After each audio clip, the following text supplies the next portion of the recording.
Live from Fargo and serving you on TV, online, and on the go. This is Valley News Live at 5. We have new information tonight in the murder investigation of NDSU student Tom Bearson. Thanks for joining us tonight. Police tell us so far their investigation has not uncovered a motive, suspect, or a person of interest. Despite getting the final autopsy report last week, Moorhead police said that the autopsy will not be released to the public today, claiming that it may jeopardize the investigation. Valley News Team's Bradford Eric joins us live now from where Bearson's body was found with information on a key piece of evidence police are looking for. Bradford? Although police aren't releasing the results of the autopsy, we did come away with a few new pieces of information in this investigation. Authorities now want to know about a dark-colored four-door vehicle captured on surveillance camera in the area of Moorhead where Tom Bearson's body was found. They admit they aren't sure if the car is related to the murder or not, but it's a solid piece of evidence they say they need to clear up to move on with the investigation. Police say they wanted to release the information about the car because they thought they would be able to identify it sooner, and now they need the public's help. Another thing we learned, police say although Bearson was likely to have been partying the night he went missing, that's not what caused his death. Based on information from the Ramsey County Medical Examiner's Office final report, Thomas Bearson did not die as a result of a drug overdose or alcohol poisoning. You may remember that Bearson's shoe, a white Nike Air Jordan size 9.5, and his silver iPhone are still missing. In addition to identifying that dark four-door vehicle, police are also asking that if you have any information on the whereabouts of that shoe or his iPhone, to please give them a call. Now, Stephanie, Moorhead Police Chief Dave Ebinger specifically addressed college students in the press conference this afternoon, coming up at 6. Many students say what happened to Tom Bearson is in the back of their minds when they head out, but it was pretty much mixed opinions when I went to the 3 major college campuses in our area. Reporting live in Moorhead, Bradford Eric, Valley News Live. All right, Bradford, thanks for that report.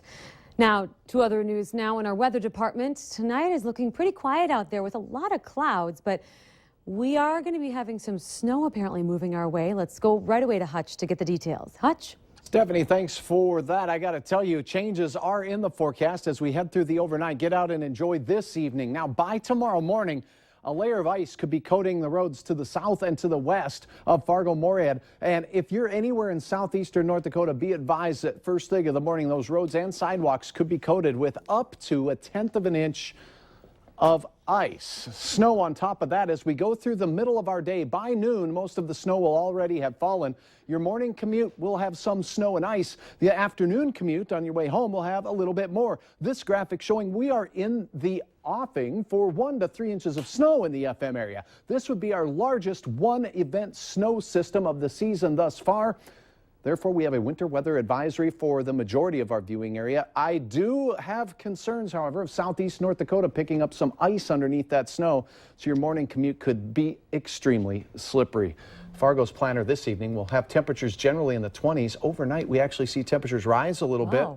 So we'll have an update here in hour-by-hour style of what you can expect as far as snow totals and ice. Snow, we haven't seen it in quite a while. Not a lot of it. All right, thanks, Hutch.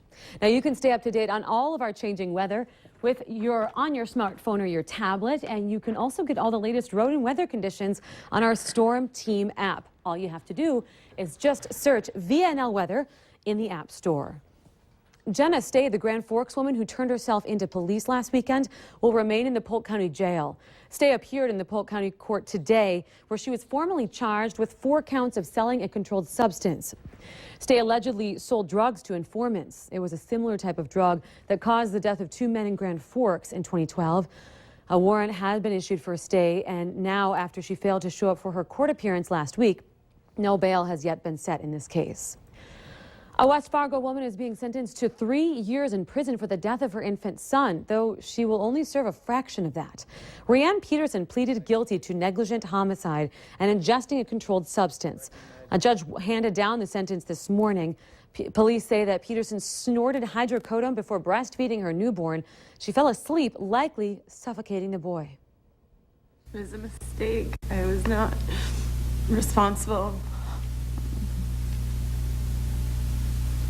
A lapse in judgment. It just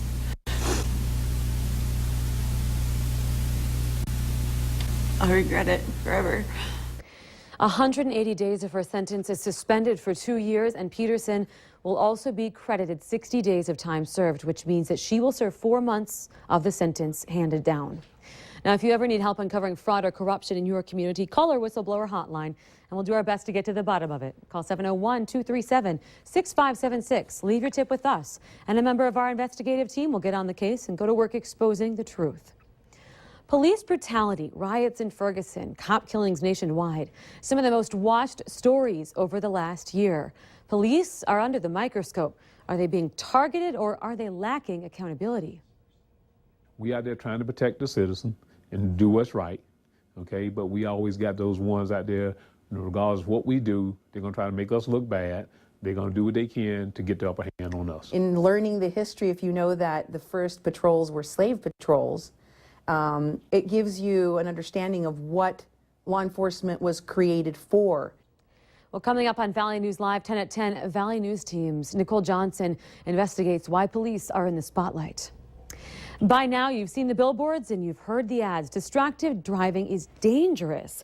And today we heard from a mother whose 21-month-old son was injured in a crash caused by a teen who was reading a text. Kelsey Dials spoke for the first time today to share her story and hopefully prevent another crash like this from happening.